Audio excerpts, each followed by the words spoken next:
Want to try a new camera angle? I just published a book called A Course in Miracles According to AI.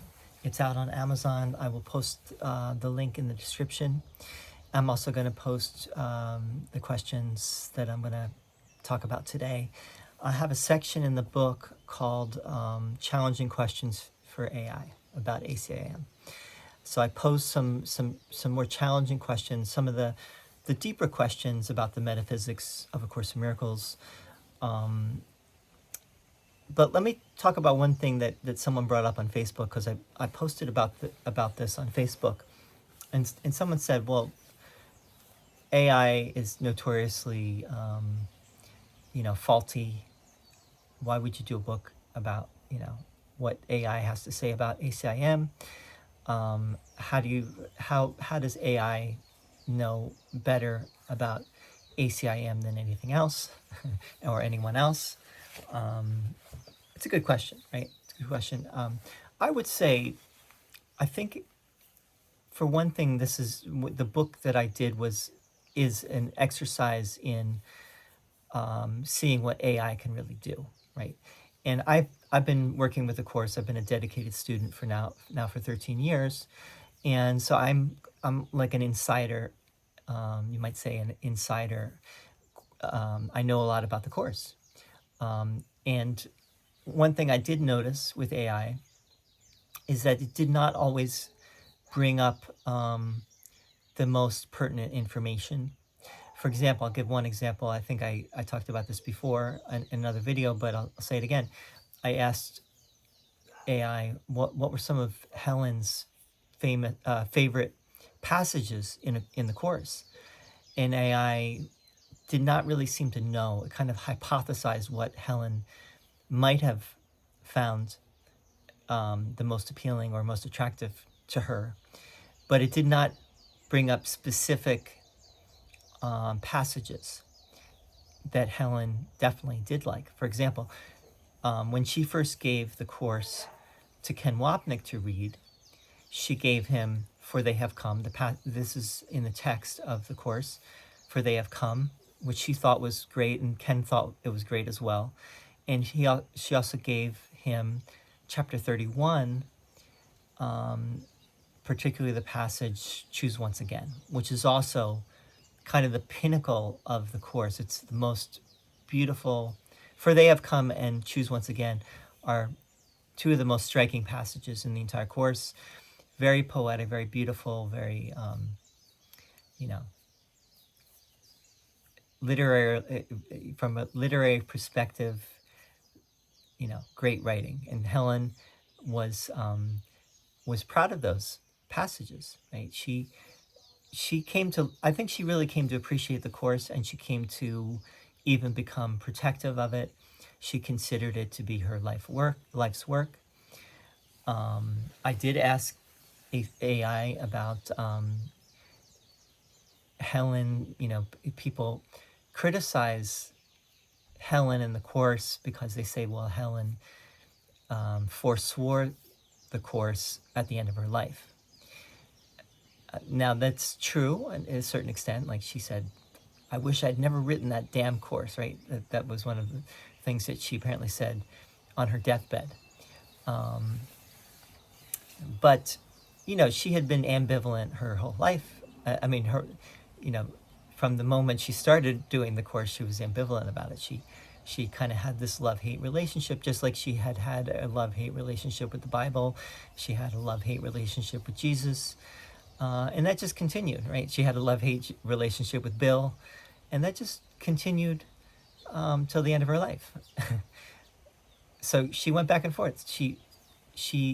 I think she really was protective of the course, and she considered it to be her life's work. And at the same time, she would put it down, and she would, she would say things like, I know it's all true, I just don't believe it. And she would say things like,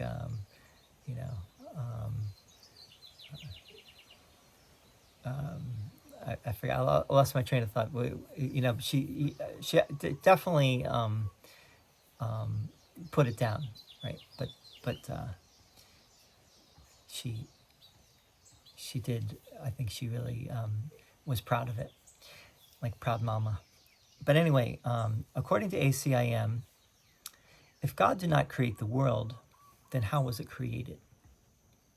Right. This is a question that many people ask. Right. If God, this, you know, basically Jesus in the Course poses this crazy idea, which is that God did not create the world. Right?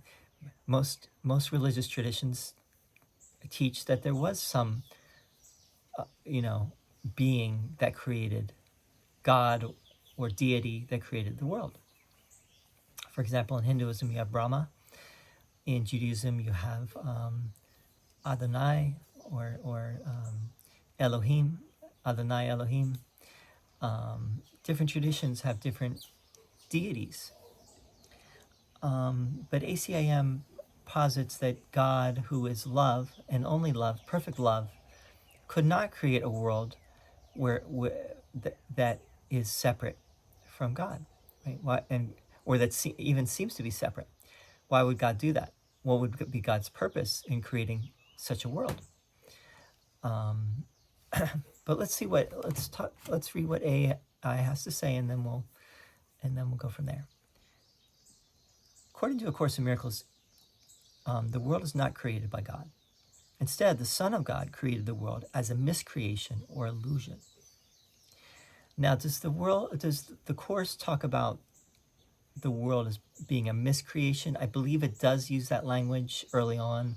We'd have to look, but I'm fairly certain that Jesus does use that term early on in the text of the Course. But more often than not, what Jesus does is he makes a distinction between creation and making. So, in other words, God creates and the ego makes, right? So, in other words, we, the Son of God, in alliance with the ego thought system, which is based in this tiny mad idea of separation, made the physical universe, right? The material universe. But it's a complete illusion. But God can only create. What does God create? God can only create like God's self. God can only create love. Love is, by definition, an eternal reality which does not partake of duality. It does not have any duality. There's no separation. There is no sin, guilt, suffering, need for atonement, need for forgiveness. It's completely beyond the world as we know it right now, the world of duality, which is, you could say, a miscreation, or you could say it is the doing of the Son of God, right? The Son of God's dream. Son of God made this shit up, right? Here's a breakdown of ACIM's perspective. God creates only love. ACIM teaches that God is pure love and creates only love. God is not responsible for the physical world or the ego's thought system. Right? So God has no part in it. Miscreation of the Son of God. The world was made by the Son of God, representing all of creation, as a response to the belief in separation from God. So in other words, the Son of God made up the world. The Son of God, in his original perfect state, mistakenly believed he could exist independently of God's love. This belief in separation is the foundation of the ego. Now, is this the best way to put this? The Son of God, in his original perfect state, mistakenly believed he could exist independently of God's love. I don't know if that's the best way to put it, because then you have the problem of, well, if Son of God was in his perfect state, it was in the perfect state of oneness with God, why would he have this belief, right? Where did this belief come from? That's where you get the tiny mad idea, which maybe we'll get to it today, maybe not. Maybe we'll have to wait for another video, but where did this belief come from, right? Dream of separation. The world is described as a dream or an illusion, right? The Course does that over and over again. The world is a dream or it's an illusion. Same thing, same difference. It is a projection of the Son of God's separated mind, a realm of time, space, and form created to reinforce the ego's belief in separation.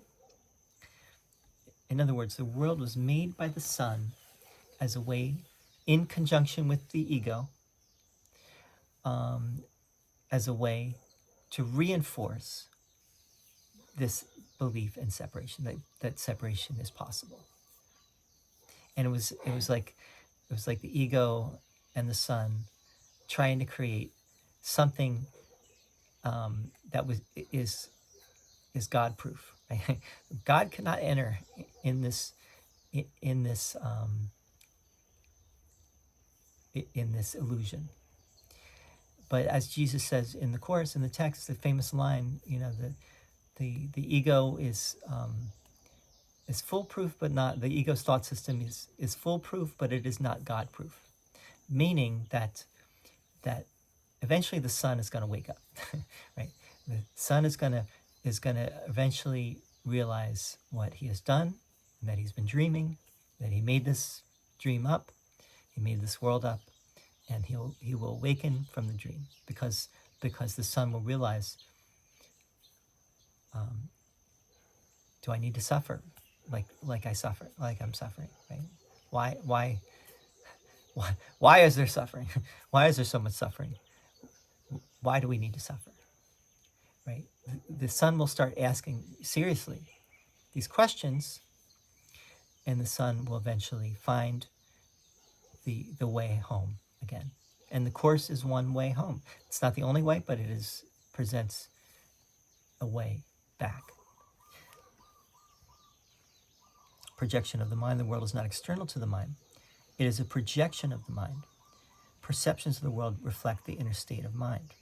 If the mind is filled with fear and guilt, the world will appear threatening and unforgiving. If the mind is filled with love and forgiveness, the world will appear beautiful and harmonious. This is all AI. AI is getting it, the AI is pretty much nailing this. It's not perfect. What the AI does is not perfect, but it's very good. Right? That's why I put this out there, because I think it's, also in response to what that person wrote on Facebook, AI does a pretty good job, right? Don't knock it. And it's probably going to keep getting better and better. So the world is not external to the mind; it is a projection of the mind. Eventually, when you eliminate all the judgment, right? When you go beyond the judgment, then you will, because the ego cannot exist without judgment. Jesus says that, right? The ego exists on comparisons. If there's no judgment, the ego's no more. The ego, that's the death knell of the ego, right? The ego is undone, and you are back in your eternal reality. Not real in God's creation. The world is not real in the sense that it is not part of God's creation. It is a temporary, illusory construct. Now, it's a good question, though, is there any reality to the world? You might say that, I'm going out on a limb a little bit in saying this, but in a sense, the world has relative reality, right? The world seems very real when you're in it, right? When you're in the dream. We're granting that the Course in Miracles is true. Maybe it is, maybe it isn't. Who knows? Of course, Course in Miracles students swear by it, live by it, right? But I think it's really good to just to be open to other possibilities and other, we don't really know until we know, but